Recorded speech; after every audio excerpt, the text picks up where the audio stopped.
जिस प्रकार संसार में एक व्यवहार कहने सुनने में आता है, सब लोग बहुत ध्यानपूर्वक सुनिएगा। कोई बहुत धनवान होता है तो उसके लिए लोग एक शब्द का प्रयोग करते हैं, बहुत भाग्यशाली है। क्यों? इतनी बड़ी कोठी इसने बना ली, भाग्यशाली है। कई लोग कहते हैं कि बहुत भाग्यशाली। बोले क्यों? बड़ी सुंदर पत्नी मिली है, बुद्धिमान पत्नी मिली है, विवेक युक्त पत्नी मिली है, भाग्यवान है। अच्छे बच्चे निकल जाते हैं, पढ़ाई लिखाई में टॉप करते हैं, अच्छी जॉब बिजनेस करने लगते हैं, तो लोग बाग कहते हैं कि बहुत भाग्यशाली है। नहीं, वो भाग्यशाली नहीं है। अति धनवान होना, बहुत सुंदर सुलक्षणा पत्नी का प्राप्त होना, सुंदर पुत्र का प्राप्त होना, इसको भाग्यवंत कहा जा सकता है, पर वही भाग्यवान होता है यह कहना उचित नहीं है।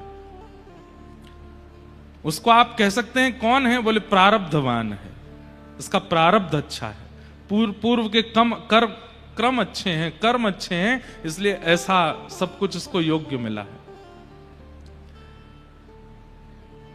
परंतु अनुकूल पत्नी का मिलना या अनुकूल परिवार का मिलना या अनुकूल धन संपत्ति का मिलना ही व्यक्ति का भाग्यवान होता है, ऐसा आवश्यक नहीं है। आपके थोड़ी दूर पर महाराष्ट्र शुरू हो जाता है और महाराष्ट्र में प्रकट हुए श्री तुकाराम जी महाराज।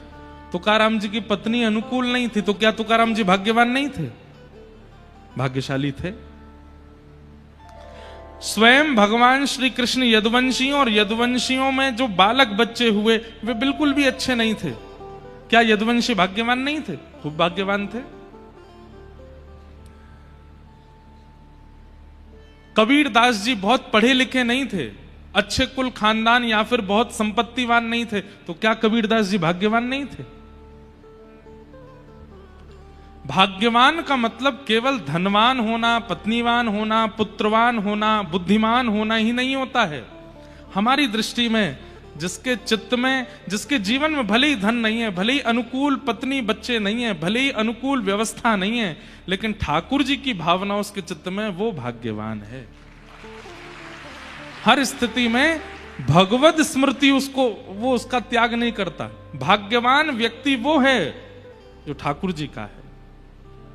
और या फिर ऐसा कहो, ठाकुर जी जिसको अपना मानते हैं वो भाग्यवान है।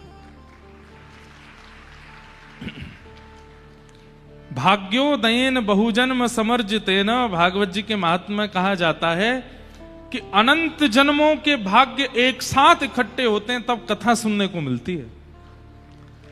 इस समय यदि कहा जाए कि मध्य प्रदेश में भाग्यवान कौन है, तो आप लोग भाग्यवान हैं। इस समय कहा जाए खरगोन में भाग्यवान, अब जहां कहीं भी कथा चल रही है वो सब भाग्यवान है, पर हमें तो आपका और हमारा पता है ना, इसलिए हम भाग्यवान हैं।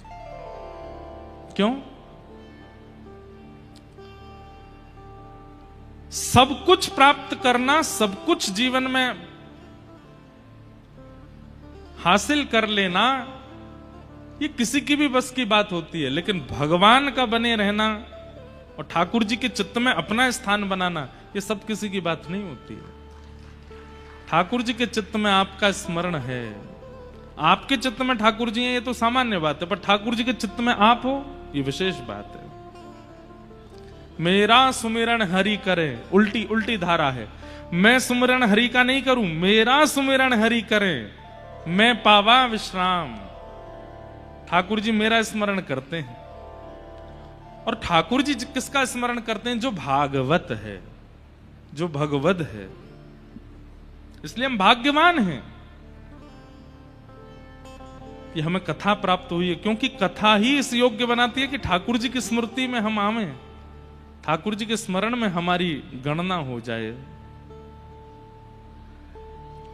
तुकाराम जी महाराज की पत्नी अनुकूल नहीं है, लेकिन तुकाराम जी का स्मरण ठाकुर जी करते हैं, इसलिए वो भाग्यवान है।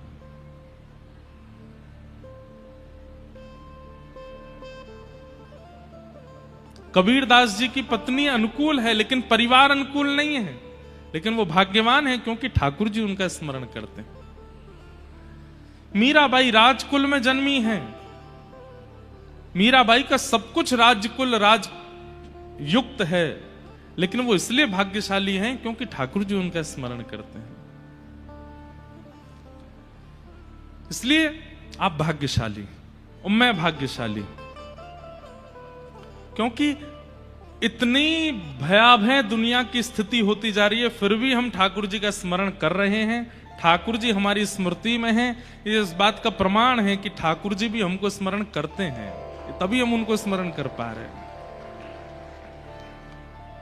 सोचिए, व्यक्ति पर अतिशय प्रतिबंध लगा दिए गए, लेकिन फिर भी व्यक्ति अपनी प्रियतमा से बात कर लेता है, हैं? जैसे कई परिवार के लोग अपने घर के बेटे को पता चल जाए किसी से बात करता है तो उस पर अतिशय प्रतिबंध लगा देते हैं। तुम फोन नहीं चलाओगे, तुम सोशल मीडिया नहीं चलाओगे, इसका इंटरनेट कट करवा दो, इसका बाहर निकलना बंद करो, बाइक की चाबी अपने पास धर लो, इसको पैसे देना बंद कर दो। पर वो इतना चतुर चंट, वो कहीं ना कहीं से फिर भी बात कर लेता है। पता चली 5 साल बाद ब्याही हो गया, इतना रोका गया फिर भी तुमने उसको प्राप्त कर लिया। इसका मतलब क्या है?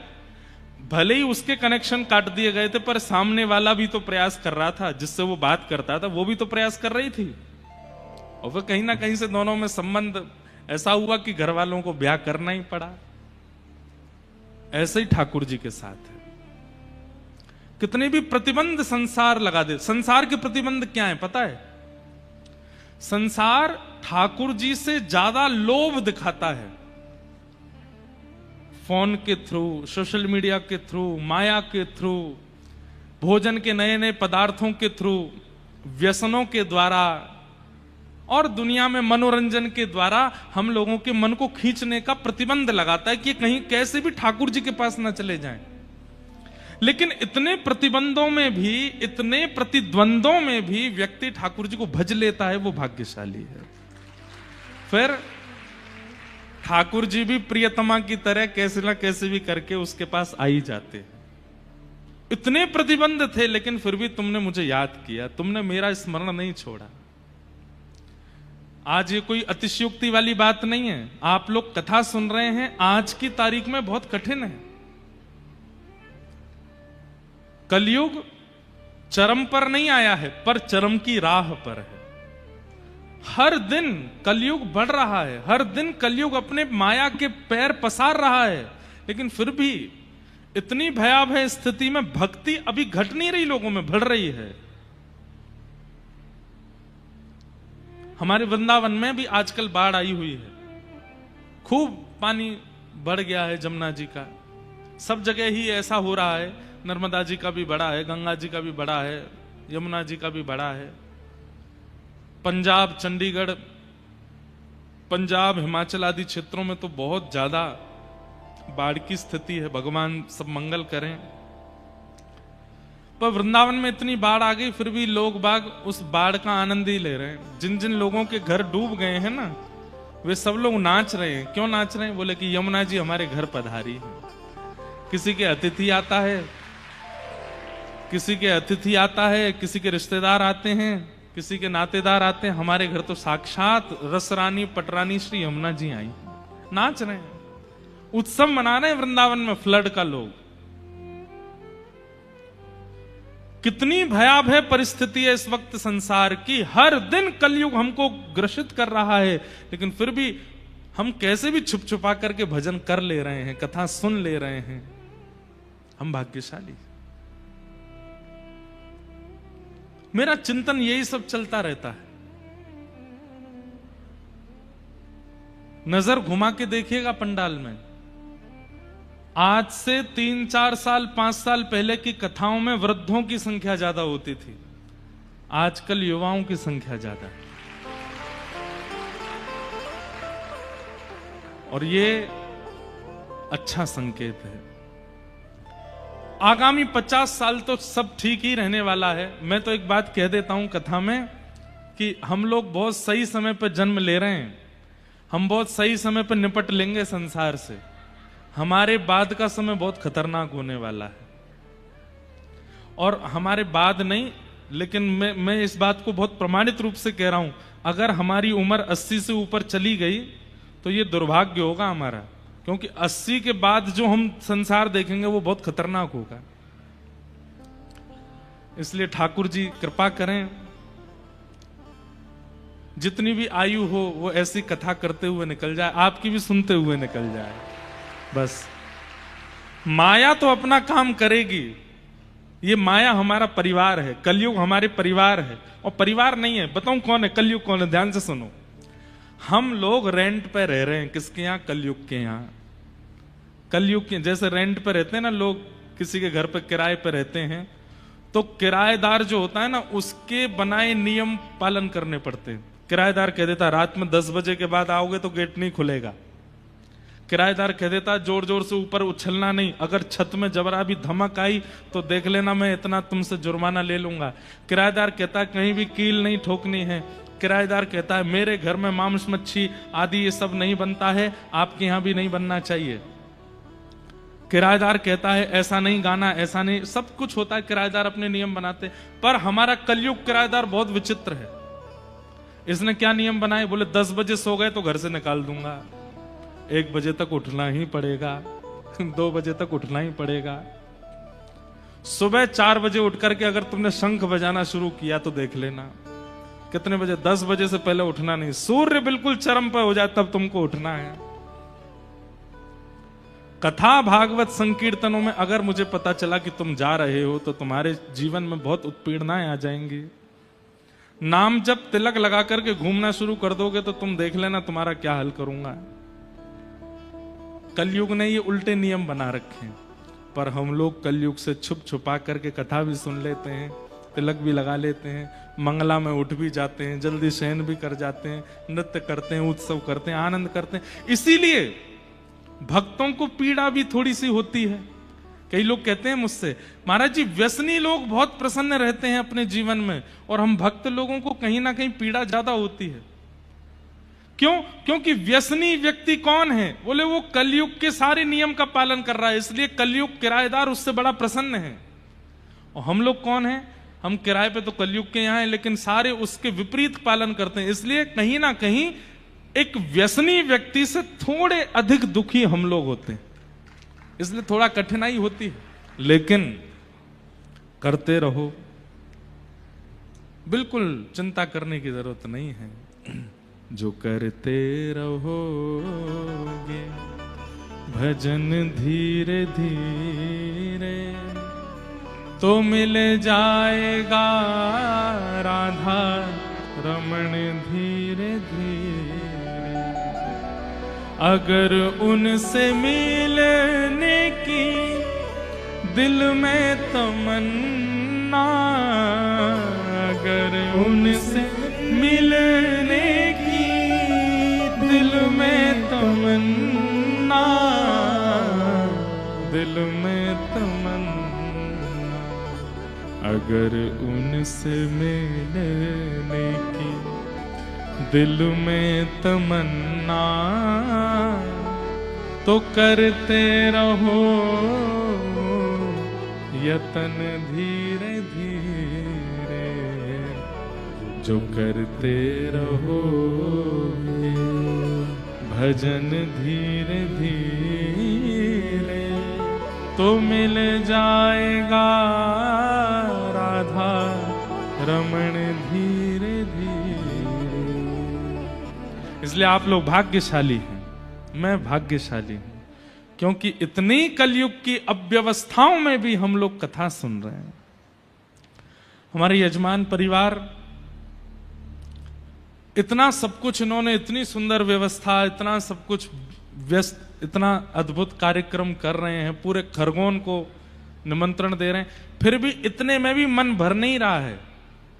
एक तो होता है ना बहुत कर लिया भाई, इतना ही ठीक है, इससे ज्यादा क्या। अब आज सुबह आए तो महाराज जी नौका विहार भी एक दिन करवा दो, एक दिन 56 भोग भी कर लो, एक दिन ये वाला उत्सव भी हो जाए, आप कोई और भी बता दो वो वाला उत्सव भी कर लेंगे। मतलब करने में मन में ये लग रहा है कि ये अभी बहुत नहीं है, अभी हमें और भी करना, और हो जाए तो अच्छा, और हो जाए तो अच्छा, ये अच्छा है। ऐसे विचार कलयुग में प्रकट होना, आज की परिस्थिति में प्रकट होना बहुत बड़ी बात है। नहीं तो कई लोग ऐसे होते हैं, कथा कराते हैं ना, वो पंडाल बनवा दिया, 10-15 हजार लोगों की बैठने की व्यवस्था कर दी, सबके भोग की व्यवस्था कर दी, महाराज जी को फ्लाइट से बुला लिया, सबकी रहने सहने की, इतना सोचते हैं यही बहुत है। इससे अधिक कई बार हम कह देते हैं कि भाई हमारा मन कर रहा है कि ये तिथि आ रही है, कोई उत्सव करना चाहिए। मान लीजिए श्रावण में कथा हुई तो हमने कि झूला उत्सव करना चाहिए। अब महाराज जी वैसे ही बहुत खर्चा हो गया और क्या करवाओगे तो ऐसे लोग भी मिलते हैं हमको। लेकिन ये अच्छी बात है कि इतने भयावह कलिकाल में भी आप सबकी इच्छा प्रकट हो रही है। ये प्रमाण है इस बात का कि आपकी इच्छा नहीं है, ये उनकी इच्छा है। ये वो चाहते हैं, वो चाह रहे हैं कि आप सुनो, इसलिए आप सुन रहे हो। कल हमने बड़े प्रेम और भाव से श्रीमद् भागवत जी के महात्मा का श्रवण किया। आज से हम लोग प्रथम स्कंद में प्रवेश करते हैं। जन्माद्यस्य यतोऽन्वयादितरतः चार्थे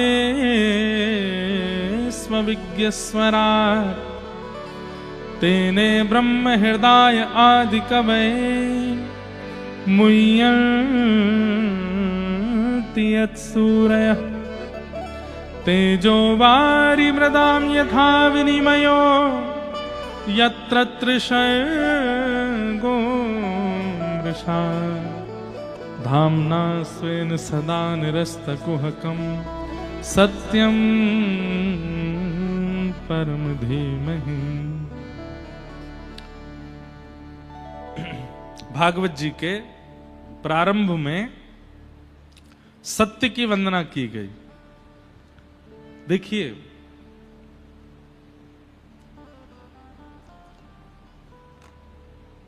कैसी विचारधारा है भागवत के रचनाकार श्री वेदव्यास जी की।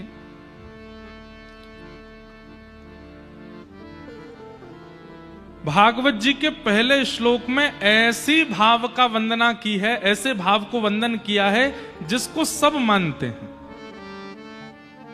सब लोग बहुत ध्यान से इधर देखिए, एक एक शब्द बहुत ध्यान से सुनिएगा। देखिए, धन गया तो कुछ नहीं गया, समय गया तो कुछ गया, लेकिन अगर ज्ञान गया तो सब गया। इसलिए ये समय दोबारा पता नहीं कब आएगा खरगोन में, इसलिए एक एक क्षण सुन लीजिए, एक एक शब्द सुन लीजिए। आजकल एक शब्द चलता है ब्रॉड माइंडेड। क्या चलता है? अब ब्रॉड माइंड को बहुत गलत तरीके से प्रयोग किया जाता है। जो माता पिता बच्चों को रोकते टोकते नहीं, वो कौन है? ब्रॉड माइंडेड हैं। जो माता पिता ज्यादा धर्म आदि का पालन नहीं करते, वो कौन है? वो ब्रॉड माइंडेड हैं। जो बच्चा वेज भी खा ले, नॉन वेज भी खा ले, ब्रॉड माइंडेड है। बेचारा जीव खा लेता है, ब्रॉड माइंडेड है। अभी थोड़ा सा एक दो चीजों में ब्रॉड माइंडेड नहीं चलता है, जैसे कि विवाह के बाद एक पति है, एक पत्नी एक दूसरे के साथ रहते हैं तो ठीक है। एक से अधिक के संग रहने लगेंगे, आगामी कलयुग में उसको भी ब्रॉड माइंडेड कहा जाएगा। सही में कहा जाएगा। अभी उसके प्रति तो थोड़ा ये रखा जाता है कि भाई इसमें थोड़ा छुपाव रखो, ऐसा नहीं करना चाहिए, ये धर्म के विरुद्ध है। वहां पर सारे ब्रॉड लोग जो होते हैं, ब्रॉड माइंडेड वाले, वो भी केस वेस करने पर आ जाते हैं, बोले ये तो गलत है, एक से अधिक संपर्क नहीं होना चाहिए। पर कलयुग, घोर कलयुग ऐसा भी होगा कि एक से अधिक संपर्क होने पर भी ब्रॉड माइंडेड माना जाएगा। हमारे पतिदेव तो बहुत ब्रॉड हैं, क्यों? 2-4 हैं, हम सबके संग रहते हैं। कितना ब्रॉड माइंड है, कितनी विचित्र परिभाषा हम लोग कर देते हैं अपने विचारों की। इसको ब्रॉड माइंडेड नहीं कहते। ब्रॉड माइंड किसको कहते हैं? सुनिए, वेदव्यास जी महाराज जिन्होंने भागवत की रचना की, कैसी विचारधारा। श्रीमद् भागवत के पहले श्लोक में कृष्ण को प्रणाम नहीं किया, राम को प्रणाम नहीं किया, देवी को प्रणाम नहीं किया, किसी देवता को प्रणाम नहीं किया। क्योंकि मैं अगर किसी एक देव को प्रणाम करूंगा तो अन्य देव को पूजने वाले कहीं ना कहीं भागवत जी से अलग हो जाएंगे। मैं किसी एक देवी को प्रणाम करूंगा तो फिर अन्य देवियों को पूजने वाले वो कहीं ना कहीं विचार करेंगे, ये तो शायद मान लीजिए दुर्गा प्रधान ग्रंथ है, कृष्ण प्रधान ग्रंथ है, राम प्रधान ग्रंथ है, आदि आदि। वेदव्यास जी ने क्या किया, ऐसे को प्रणाम किया जिसको सब मानते हैं। क्या कहते हैं, धामना स्वेन सदा निरस्त कुहकम सत्यम परम धीमहि। बोले मैं किसको प्रणाम करता हूं, मैं परम सत्य को प्रणाम करता हूं। क्या बात, परम सत्य। अब परम सत्य कौन है ये अपने मन से आप खुद लगा लो। किसी को गणेश जी परम सत्य लगते हैं, किसी को दुर्गा परम सत्य लगती है, किसी को शिव परम सत्य लगते हैं, किसी को नारायण परम सत्य लगते हैं, किसी को दत्तात्रेय परम सत्य लगते हैं। जो चाहो अपने मन से मान लीजिए। क्यों? क्योंकि सब परम सत्य हैं, इनमें किसी में भेद नहीं है। जगन्नाथपुरी में एक गणपति भट्ट नाम के व्यक्ति गए दर्शन करने। क्या नाम था?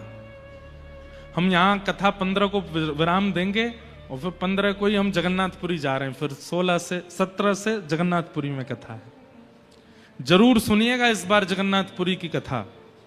वैसे सबरी कथा सुनने लायक होती है, पर इस बार जगन्नाथ जी का हम खूब सुंदर सुंदर भाव वहां सुनाएंगे। कथा का समय हम धामों में सुबह रखते हैं 10 बजे से 1 बजे तक। क्यों? तो पूरे दिन घूमने को मिलता है, ऊध हम करते हैं। हम कभी समुद्र पर जाएंगे, कभी कहीं जाएंगे, कभी कहीं जाएंगे, आनंद करेंगे। तो जगन्नाथपुरी में गणपति भट्ट नाम के एक व्यक्ति दर्शन करने के लिए गए।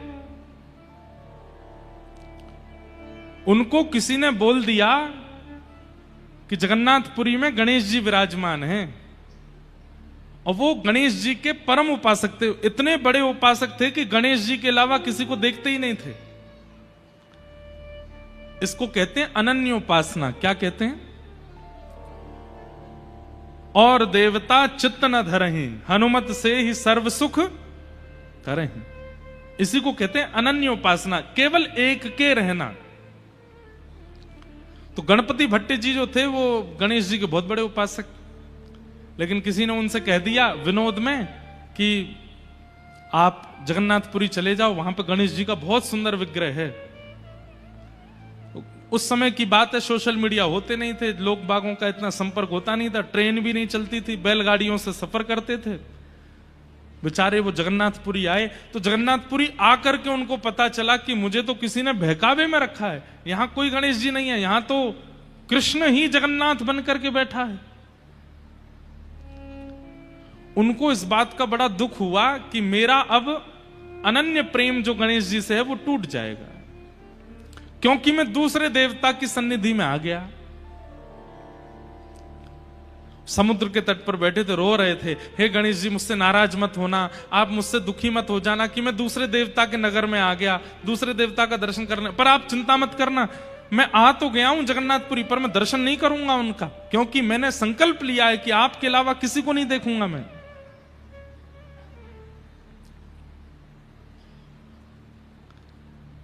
जगन्नाथ प्रभु उनके इस अनन्य भाव से रीझ गए। जगन्नाथ जी के मन में आया कि देखो कैसा भक्त है कि गणेश जी के अलावा किसी को देखेगा ही नहीं, मुझे इसकी अनन्यता प्रिय लगी। और श्री जगन्नाथ जी एक छोटे से बालक का रूप धारण करके गए और समुद्र के तट पर रो रहे गणपति भट्ट जी से जाके बोले, क्यों रो रहे हो आप? स्वयं भगवान गए। तो गणपति भट्ट बोले, चले जाओ यहां से, और मुझे बहका दिया, किसी ने बोल दिया कि यहां तो गणेश जी बैठे हैं, मैं उनका दर्शन करने के लिए आ गया, और मुझे बाद में यहां आके पता चला कि यहां तो छलिया माखन चोर कन्हैया बैठा है। मैं तो सीधे साधे गणेश जी का उपासक हूं, मैं और किसी देवता को नहीं पूजता, मेरी अनन्यता टूट गई, इसलिए मैं रो रहा हूं। तो जगन्नाथ जी बालक के रूप में गए, उसको बोले, अरे भैया किसी ने नहीं बहकाया तुमको, तुम सही आए हो, यहां जगन्नाथ जी साक्षात गणेश ही हैं, और तुमको नहीं विश्वास होता तो एक बार मेरे साथ चल के दर्शन कर लो। नहीं नहीं, मैं दर्शन तो बिल्कुल नहीं करूंगा। क्यों? नगर में आके मेरी अनन्यता टूट गई, दर्शन कर लूंगा तो और अनन्यता टूट जाएगी, बिल्कुल नहीं जाऊंगा मैं। तो जगन्नाथ जी बोले, भैया देखो तुम अनन्य हो ना, गणेश जी के अनन्य भक्त हो? बोले हाँ। तो गणेश जी के सामने आने पर अगर तुम उनका दर्शन नहीं करोगे तो भी तो अनन्यता टूट जाएगी ना। मैं तुम्हें वचन देके कह रहा हूं कि जगन्नाथ जी गणेश जी हैं, और अगर तुम उनका दर्शन करने नहीं जाओगे तो भी तो तुम्हारी अनन्यता टूट जाएगी। अब तो गणपति भट्ट बोले, आपने तो मुझे अब दुविधा में डाल दिया, अब मैं क्या करूं? तो बालक बोला, एक काम करो, तुम आंख पे पट्टी बांध के चलो और जा करके उनका स्पर्श करके देख लेना। अगर लंबोदर, लंबा पेट अनुभव हो, लंबी सूंड अनुभव हो, लंबी कान हाथ में स्पर्श करने पर आ जाएं, पट्टी खोल के दर्शन कर लेना। सूंड, कान और उदर ये तो गणेश जी का ही है ना, ये और किसी का तो होगा नहीं। गणपति भट्ट बोले, बात तो ठीक है आपकी। अच्छा, प्राचीन हमने भी संभवतः 2008 या 9 की बात होगी और पुरानी बात होगी, उस काल में जगन्नाथ जी के भीतर गर्भगृह तक जाने की अनुमति तब भी थी। एक समय होता था, दिन भर में हर दर्शनार्थी भीतर जाते थे और भीतर जाकर के जिस वेदी पर जगन्नाथ जी बैठे हैं उस वेदी की परिक्रमा करके निकलते थे बाहर। और उससे भी पुराने समय में, मतलब 1950 1960 के समय में लोगों को भीतर जाकर के जगन्नाथ जी को हृदय से लगाने का अधिकार भी था, स्पर्श करने का अधिकार था। वो तो फिर बाद में मुगल आक्रांता और कई हमारे हिंदू समाज के कई लोगों ने मंदिरों को अशुद्ध करना शुरू कर दिया। अपने भीतर जबरदस्ती मांस आदि लेके जाते और मंदिर में जाके फेंक देते थे अशुद्ध करने के लिए। इसलिए फिर आचार्यों ने अपरस की सेवा कर दी, बंद कर दिया, कोई और अंदर नहीं आएगा, केवल पुजारी जी जाएंगे। नहीं तो पहले सारे मंदिरों में सबको अधिकार था ठाकुर जी के सामने जाकर के स्पर्श करने का। इसलिए पुराने मंदिरों में आप देखेंगे आज भी दक्षिण में कई मंदिरों में मुख्य द्वार पर जल की व्यवस्था होती, सब लोग हाथ धोते हैं, पैर धोते हैं, अपने सिर पर छींटा मारते हैं, तब भीतर जाते हैं। क्यों? प्राचीन काल में सब बाहर से ही शुद्ध होके जाते, फिर ठाकुर जी का स्पर्श करते थे। बाद में फिर बंद हो गया। तो गणपति भट्ट आंखों पर पट्टी बांध करके पहुंच गए जगन्नाथ जी के पास। जैसे ही पहुंचे, ब्रह्म वेदी पर जगन्नाथ जी विशाल स्वरूप विराजमान हैं। भी ऊपर चढ़ करके सबसे पहले तो पेट पकड़ा, तो लंबोदर, बड़ा पेट है तो गणेश जी। एक बार सूंड और देख लूं, थोड़ा हाथ ऊपर करके नाक पर रखा तो लंबी सूंड भी हाथ में आ गई। ठाकुर जी जैसे हाथी किसी के ऊपर अपनी सूंड रख के ऐसे गुदगुदाता है, ऐसे ही ठाकुर जी उसको गुदगुदाने लगे। और खुश हो गया, बोले ये तो गणेश जी हैं। एक बार और देख लूं, कानों पर हाथ रखा तो लंबे लंबे कान। उसको विश्वास हो गया कि ये तो मेरे गणेश जी हैं। तुरंत जैसे ही उसने पट्टी हटाई, सूंड भी गायब हो गई, कान भी गायब हो गए। तो जगन्नाथ जी हैं, ना सूंड है ना कान है, कुछ नहीं है, जगन्नाथ जी खड़े हैं। अब जगन्नाथ जी को देख करके वो तो घबरा गया, बोले अरे राम राम राम राम राम, अभी तो सूंड थी, कहां चली गई? फिर आंख पर हाथ रख के फिर से हाथ लगा के देखा तो फिर सूंड, और हाथ हटा के देखे तो सूंड है ही नहीं। इतना व्याकुल हो गया, रोने लगा, मेरी अनन्यता तोड़ दी छलिया कन्हैया, तुमने मेरी अनन्यता तोड़ दी। मैं आंख बंद करता हूं तो बहलूपिया बन जाते हो, खोलता हूं तो अपने रूप में आ जाते हो। प्रकट हो गए भगवान, हृदय से लगा लिया और गणपति भट्ट से कहा, ये भेद क्यों मानते हो? गणेश जी बड़े हैं, शंकर जी बड़े हैं, नारायण बड़े हैं, ये भेद क्यों करते हो? मेरे विलास अनेक हो सकते हैं, मुझे जब सृष्टि का संहार करना होता है तो मैं ही महादेव के रूप में आ जाता हूं। मुझे जब किसी के कार्य को पूर्ण सिद्ध करना होता है तो मैं ही गणपति बन जाता हूं। मुझे जब लोक संहार करना होता है तो मैं ही दुर्गा बन जाता हूं। और मुझे जब प्रेम उपासकों का प्रेम स्वीकार करना होता है तो मैं ही कृष्ण रूप में आ जाता हूं। ये मेरे ही विलास हैं, मुझ में और समस्त देवी देवताओं में कोई अंतर नहीं है, इसलिए भेद मत मानो। और उस दिन ठाकुर जी ने नियम ले लिया कि आज के बाद जगन्नाथपुरी में स्नान पूर्णिमा के दिन ठाकुर जी 108 कलशों से स्नान करते हैं और स्नान करने के बाद फिर गणेश जी का रूप धारण करते हैं। आज भी सूंड कान गणपति भट्ट की स्मृति में महाप्रभु जगन्नाथ जी का गजानन भेष होता है, हाथी बनते हैं ठाकुर जी गणपति भट्ट के लिए। ठाकुर जी से ज्यादा ब्रॉड माइंडेड कौन होगा? सबरे देवी देवता स्वयं ही हैं, लेकिन सबके अलग अलग रूप धारण करके सब में पूजन कराते हैं। वेदव्यास जी महाराज ने विचार किया, मैं किसी अन्य एक देव का अगर स्मरण करूंगा तो हम लोगों की विचारधारा में आएगा कि भागवत में सबसे पहले श्लोक में इस देवता की वंदना है, इसका मतलब ये देवता सबसे बड़े हैं, और हम बाकियों में भेद दृष्टि रखने लगेंगे। और दूसरी बात, जो अन्य देवी देवताओं के उपासक हैं वे लोग सोचेंगे कि ये तो कृष्ण का ग्रंथ है, हमको क्यों सुनना है, ये तो राम जी का ग्रंथ है, हमको क्यों सुनना है। और मैं तो कहूं हिंदू सनातनी धर्मावलंबी नहीं है, अन्य धर्म पंथों के भी अगर हैं तो वे लोग तो विचार करेंगे ये तो सनातनी धर्मों का है, हम लोग क्यों जाएं। हम लोग बाइबल पढ़ने वाले, कुरान पढ़ने वाले, हम भागवत जी के आश्रम में क्यों जाएं। इसलिए वेदव्यास जी ने विचार किया कि मैं ऐसी वंदना करूं कि जिसको सब पूजते हैं और सबका पूजनीय सत्य है। कुरान पढ़ने वाले भी सत्य को मानते हैं, बाइबल पढ़ने वाले भी सत्य को मानते हैं, बौद्ध धर्मावलंबी भी सत्य को मानते हैं, और हिंदू वैदिक सनातन धर्मी भी सत्य को मानते। और कहां तक कहूं, जो किसी धर्म को नहीं मानते उनको क्या बोलते हैं? जो किसी धर्म को नहीं मानते उनको क्या बोलते हैं? क्या बोलते हैं? नास्तिक। अंग्रेजी में क्या बोलते हैं? हाँ,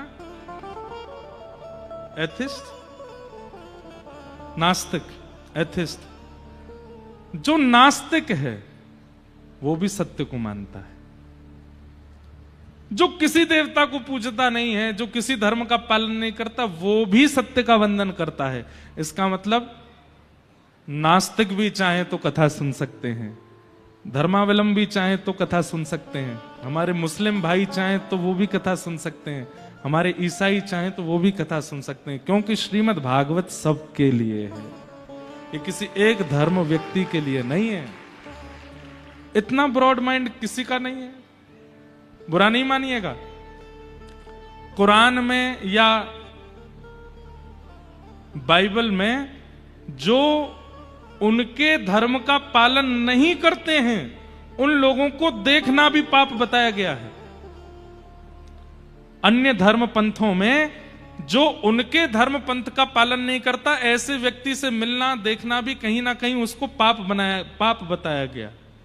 पर हमारे वेदव्यास जी महाराज को देखो, जो भी सत्य को पूजता है पूरे विश्व में वो सब इसके अधिकारी हैं, वो सब आकर के इनका वंदन कर सकते हैं। ये भागवत जी। अरे कहां तक कहें, सत्य को जानवर भी मानते हैं, सत्य को जानवर भी स्वीकार करते हैं। आप कहेंगे कैसे? रात्रि होती है तो कई जानवर सो भी जाते हैं, और दिन होता है तो कई पक्षी चहकने लग जाते हैं। क्यों? वे भी दिन को स्वीकार करते हैं, रात्रि को स्वीकार करते हैं, भोजन को स्वीकार करते हैं, वंशवर्धन को स्वीकार करते हैं। ये सब सत्य है। इसे कहते हैं ब्रॉड माइंड, जहां सबका अधिकार है, जहां सबको आना चाहिए। कोई प्रचार का विषय नहीं है, पर अभी हमने दीक्षा देना प्रारंभ किया 2 महीना पहले, और दीक्षा कोई हम अपना शिष्य नहीं बनाते हैं, अपनी परंपरा में उस व्यक्ति को अपनी परंपरा का पालन करना सिखाते हैं। कि रामानुजाचार्य जी, यामुनाचार्य जी, सटकोप स्वामी जी, इस परंपरा में जो आचार्यों की प्रणाली है उस प्रणाली से तुम चल करके तुम भी भगवत प्राप्ति करो। हिंदुओं ने तो ली है दीक्षा, मुस्लिमों ने भी दीक्षा ली, और हमें कैसे पता चला? वैसे तो इतने सारे लोगों ने ली, अभी तो हम नहीं दे रहे, बहुत सोच समझ के धीमे धीमे दे रहे हैं, समय भी बहुत लगता है।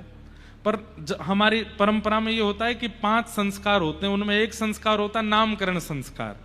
तो व्यक्ति का जो वास्तविक नाम है वो पूछा जाता है, फिर उसको एक वैष्णव नाम दिया जाता है। जैसे मान लीजिए आपका नाम रमेश है, तो हम आपका नाम फिर कुछ और रखेंगे, जैसे हमने रख दिया रंगनाथ रामानुजदास, ये अब आपका वैष्णव नाम हो गया। अब जब भी आप ठाकुर जी को प्रणाम करोगे, जब भी आप गुरुजनों को प्रणाम करोगे, तो इसी नाम से प्रणाम करोगे। तो हमने पूछा भाई तुम्हारा नाम क्या है, तो उसने नाम बताया अपना, पता नहीं क्या, मैं तो नाम भूल ही गया असली नाम क्या था, पर नाम कोई मुस्लिम थे। सुन करके मैं आश्चर्यचकित, मैंने भैया भावना तो शुद्ध है ना तुम्हारी? तो उसने कहा महाराज जी मुझे पूरा गीत गोविंद मंगल गीत याद है, और आप कथा प्रारंभ करते समय जो मंगलाचरण बोलते हैं, श्रीमते रामानुजाय से लेकर के जय जय श्री राधा रमण जय जय नवल किशोर, कथा में प्रारंभ में जो हम 4-5 श्लोकों का मंगलाचरण करते, पूरा श्लोक याद है मुझे, गीत गोविंद पूरा याद है मुझे, गोपी गीत पूरा याद है। मैं नित्य 4 बजे उठ करके रोज मंगला करने के लिए जाता हूं। महाराज जी जन्म भले ही मेरा ऐसे परंपरा में हुआ, लेकिन वास्तविकता में माई मेरे श्याम लगो संग डोले, ठाकुर जी ने मेरा चित्त पकड़ लिया है, और दिन रात मुझे उन्हीं का चिंतन होता रहता है।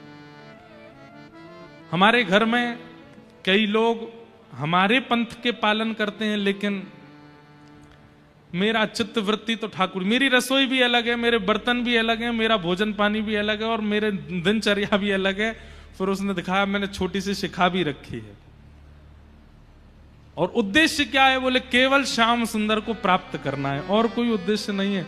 जैसे रसखान को मिल गए, जैसे ताज बेगम को मिल गए, जैसे काले खां को मिल गए, जैसे ताज खान को मिल गए, ऐसे मुझे भी मिल जाए, बस ये प्रार्थना। फिर हमने उसको दीक्षा दी, उसका नाम रख दिया गिरधर प्रियदास। क्या नाम रखा? गिरधर प्रियदास। एक बहन ने भी ली, उनका नाम था, अब नाम उनका भी याद नहीं, मुमताज टाइप कुछ नाम था। एक और बहन ने ली, ऐसे।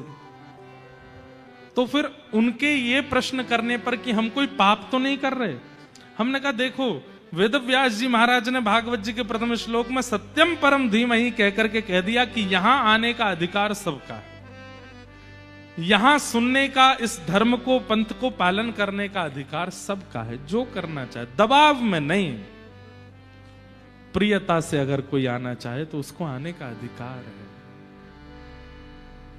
ताज बेगम अकबर की पत्नी, उसको श्रीमद वल्लभ कुल में दीक्षा प्राप्त हुई, और संभवतः गोसाई विठलनाथ जी ने उसको दीक्षा प्रदान की।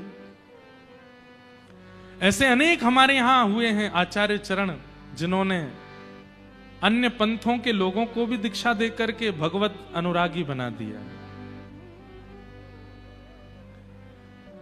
तो इससे ज्यादा ब्रॉड माइंड क्या होगा कि यहां सबका अधिकार है आने का, और किसी को भी रोक टोक नहीं है, बस एक स्वभाव होना चाहिए, क्या? चित्त में उनके प्रति प्रेम। फिर आप चाहे जो हो, जात पात पूछे नहीं को, हरि को भजे सो हरि को होए। तो ऐसे वेदव्यास जी महाराज श्रीमद् भागवत जी के प्रथम श्लोक में परम सत्य की वंदना करते हैं। सत्यम परम धीमहि, मैं परम सत्य को प्रणाम करता हूं। बंधु, परम सत्य कौन है? केवल ठाकुर जी, और कोई परम सत्य नहीं है। सत्य कहते किसको हैं? जिसका अस्तित्व हमेशा था, हमेशा है और हमेशा रहेगा, उसको सत्य कहते हैं। मैं सत्य नहीं हूं। क्यों? आज से 30 साल पहले मैं नहीं था, और आज के 80 साल बाद, 70 साल बाद, और ये तो बता नहीं सकते कितने साल बाद मैं नहीं रहूंगा। मैं सत्य कैसे हो सकता हूं? आप जितने भी लोग यहां बैठे हैं, आज से 50, 60, 70 साल पहले आप में से कोई नहीं था, और आगामी 70 साल बाद कोई नहीं बचेगा। लेकिन आज से 100 साल पहले भी जिसका अस्तित्व है, आज भी जिसका अस्तित्व है, और 100 साल बाद भी जिसका अस्तित्व रहेगा, वही सत्य है, और वो सत्य श्री कृष्ण है। जब ये धरती नहीं थी, जब ये पृथ्वी नहीं थी, जब ये भूमंडल नहीं था, तब भी वो थे, आज भी वो हैं। और जब ये सब प्रलयकालीन समुद्र में डूब जाएगा तब भी। करार बिंदेन पदार बिंदम मुखार बिंदे विनवेशयन्तम वटस्य पत्रस्य पुटे शयानम बालम मुकुंदम मनसा स्मरामि। श्री कृष्ण गोविंद हरे मुरारे, हे नाथ नारायण वासुदेव, जिह्वे पिबस्वामृतमेत देव, गोविंद दामोदर माधवेति। इस स्तुति में जो ठाकुर जी का रूप बताया गया, ये प्रलयकालीन समय का रूप है। मार्कंडेय ऋषि ने ठाकुर जी से कहा कि मुझे प्रलय का दर्शन करना है, और जैसे ही प्रलय आया सब कुछ डूब गया। कहते हैं प्रलयकालीन समय पर जो समुद्र की लहरें थीं वो हिमालय की चोटी से भी ऊंची थी, सब डूब गया। लेकिन तभी मार्कंडेय ऋषि देखते हैं कि सब खत्म हो गया, कुछ नहीं बचा। आपको एक बात बताएं, प्रलय केवल पृथ्वी का नहीं होता, सूर्य चंद्र का भी होता है। प्रलय पाताल से लेकर के ब्रह्मलोक तक का भी होता है। स्वर्ग भी प्रलयकालीन समुद्र में डूब जाता है, सब कुछ नष्ट हो जाता है।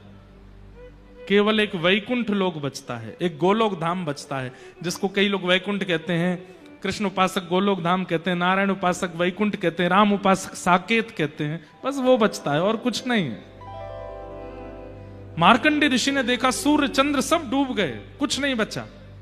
तभी क्या देखते हैं, चारों तरफ पानी पानी पानी पानी। तभी एक वट वृक्ष का पत्ता बहता हुआ आता है, और उस पत्ते पर छोटे से गोपाल जी करार विंदे अपने हाथों से, करार विंदेन पदार विंदम, अपने एक पैर को पकड़ा हुआ है और उस पैर के अंगूठे को अपने मुख में लेकर के ठाकुर जी चूस रहे हैं।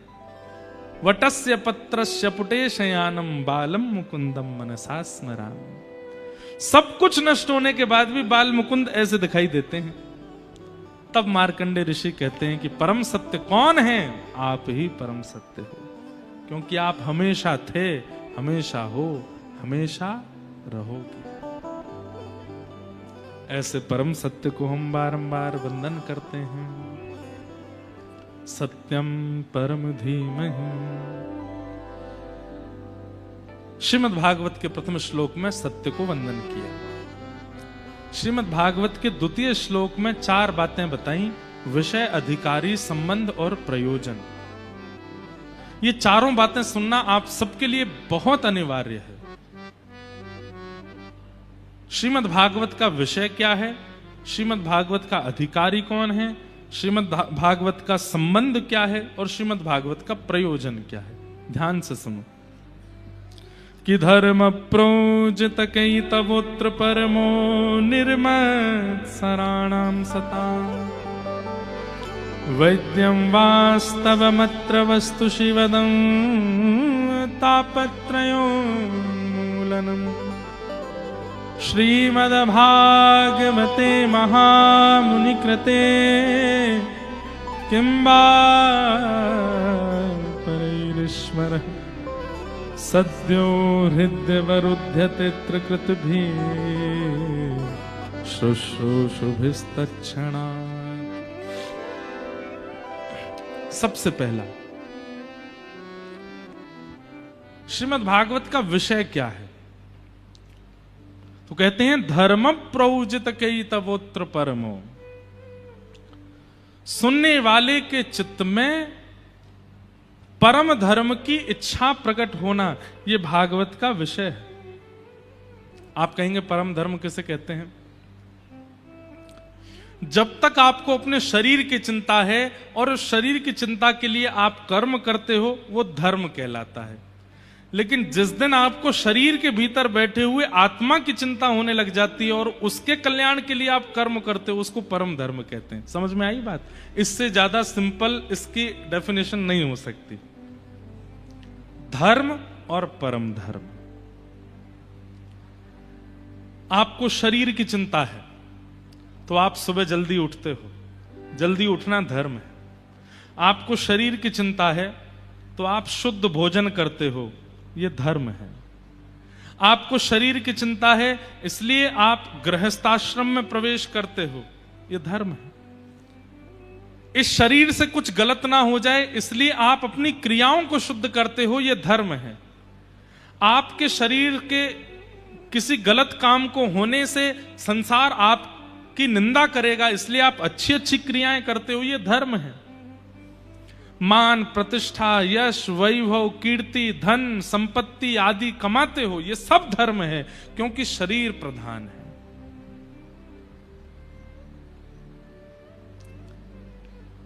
शरीर प्रधान मान करके धर्म के अंतर्गत जो भी आप कृत्य करते हो वो सब कुशल माने जाते हैं। लेकिन कई बार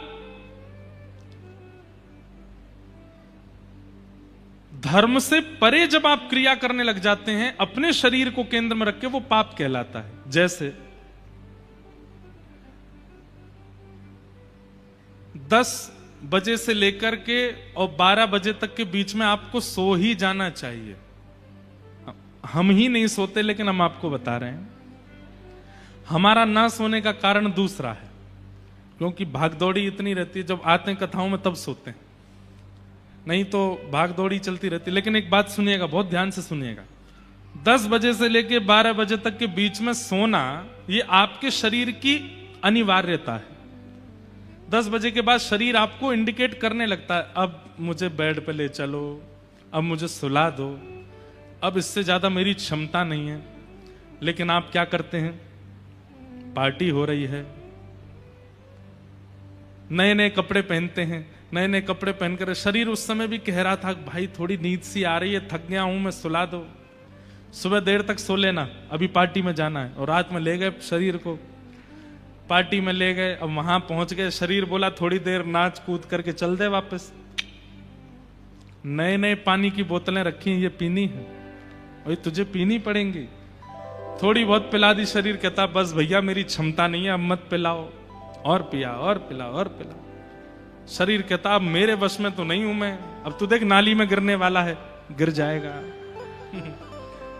फिर उसको 4 लोग उठा के ले जाते हैं। अब देखो अतिशय पीने वाला व्यक्ति के नाली में गिर जाता, उसको नाली भी ऐसे लगा आहा कितनी सुंदर सुगंधी आ रही है इसमें से। क्यों? क्योंकि शरीर सेंसेस खो देता है, सुगंधी लेने का सेंस चला जाता है, अच्छे बुरे का सेंस चला जाता है। जिसके सामने सत्य नहीं बोलना था उसके सामने बोलने लग जाता है व्यक्ति, और जिसके सामने असत्य बोलना नहीं था उसके सामने असत्य बोलने लग जाता है व्यक्ति। कई बार तो माताजी ही पत्नी लगने लग जाती हैं, पिताजी मित्र लगने लग जाते हैं, उन्हीं से गलत व्यवहार। क्यों? शरीर वो नहीं चाहता था, आपने जबरदस्ती उससे करवाया। मतलब एक दायरे में रह करके जब आप शरीर को प्रधान मान करके कर्म करते हैं तो वो धर्म कहलाता है, और फिर उस दायरे से निकल करके जब आप कर्म करने लगते हैं वो अधर्म कहलाने लगता है, वो पाप कहलाने लगता है। तो शरीर को केंद्र मान करके जब आप क्रिया करते हैं वो धर्म है। लेकिन एक दिन आता है, आपकी चिंता होती है, मैंने शरीर को तो व्यवस्थित किया, लेकिन मेरे भीतर जो विराजमान अंतरात्मा है, वो चित्त वृत्ति है, उसके कल्याण के लिए मैं क्या करूं, उसका कल्याण कैसे हो। और उसकी कल्याण की भावना जिस दिन से प्रारंभ हो जाती है तब उसको परम धर्म कहते हैं, वो परम धर्म कहलाता है। स्वामी विवेकानंद वो धार्मिक नहीं थे, वो परम धार्मिक थे। क्यों? अच्छा एक परिभाषा और सुनो, धार्मिक व्यक्ति जो होता है वो केवल अपने कल्याण तक रहता है, पर परम धर्मावलंबी व्यक्ति जो होता है वो अपना तो कल्याण करता ही है, अपने साथ साथ समूह का भी कल्याण कर देता है, वो परम धर्म कहलाता है। समझ में आई बात? परम धर्म की 2 परिभाषाएं मान लीजिएगा। पहली परिभाषा अपने चित्तवृत्ति का कल्याण, और परम धर्म की दूसरी परिभाषा अपने साथ साथ अनेकों का कल्याण। ये दो भावनाएं जिसके चित्त में प्रकट हो जाएं वो परम धर्मावलंबी है, और ये दो भावनाएं प्रकट करवाना ये भागवत जी का विषय है। समझ में आई बात? नहीं, ताली कोई प्रमाण थोड़ी है इस बात का कि समझ में आ गई बात।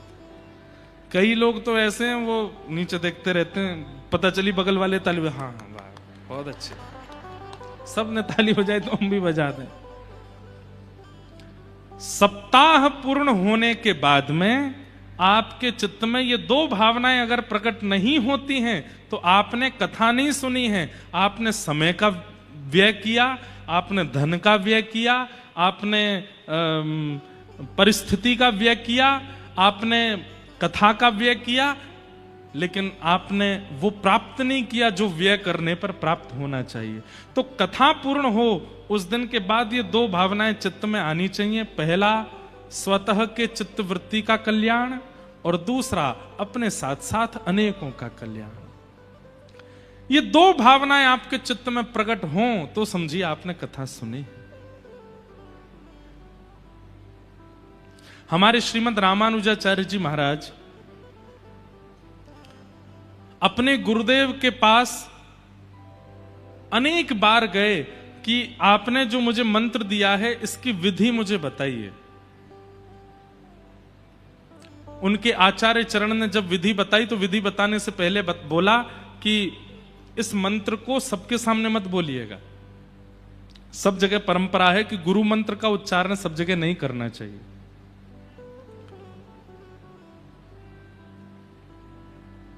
गुरु मंत्र सबको नहीं बताना चाहिए।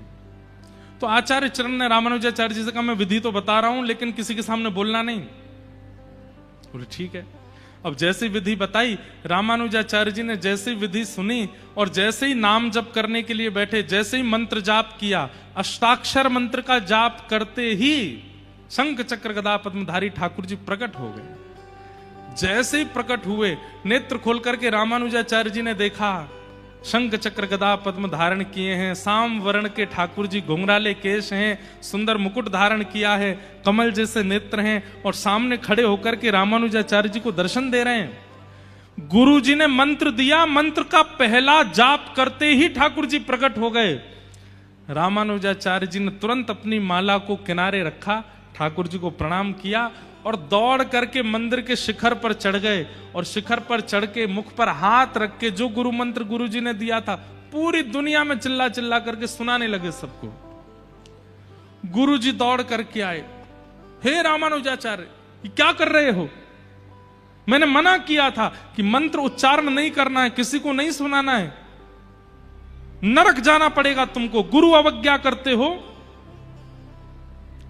रामानुजाचार्य जी नीचे उतर के आए, गुरुदेव के चरणों में प्रणाम करके कहा, हे नाथ, आपने जैसे ही मुझे मंत्र दिया, मंत्र उच्चारण करते ही मुझे ठाकुर जी का अनुभव हो गया, तो मैंने मन में विचार किया कि जिस मंत्र को प्राप्त करते ही ठाकुर जी का दर्शन हो जाता है वो मंत्र गुप्त नहीं रखना चाहिए, वो तो सबको बता देना चाहिए।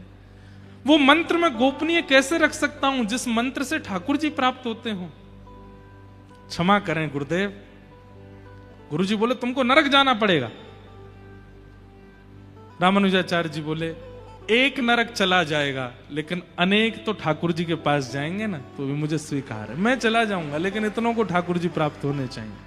मेरे नरक जाने से और मेरे मंत्र बोलने से अलग अगर अनेकों का उद्धार हो रहा है तो मुझे नरक जाना स्वीकार है। इसे कहते हैं परम धर्म। क्या कहते हैं? परम धर्म। समझ में आ रही है बात? अब देखो एक बात हम स्पष्ट कर दें, भले ही यहां हजारों की भीड़ हो जाए, आज तो दूसरा ही दिन है, कल से तो यहां जगह ही नहीं बचेगी, परसों तो यहां क्या ही हाल होगा, लेकिन भले ही कितनी भी भीड़ आ जाए, हम एक बात प्रमाणित रूप से कह सकते हैं कि कथा समझ में बहुत कम लोगों को ही आती है।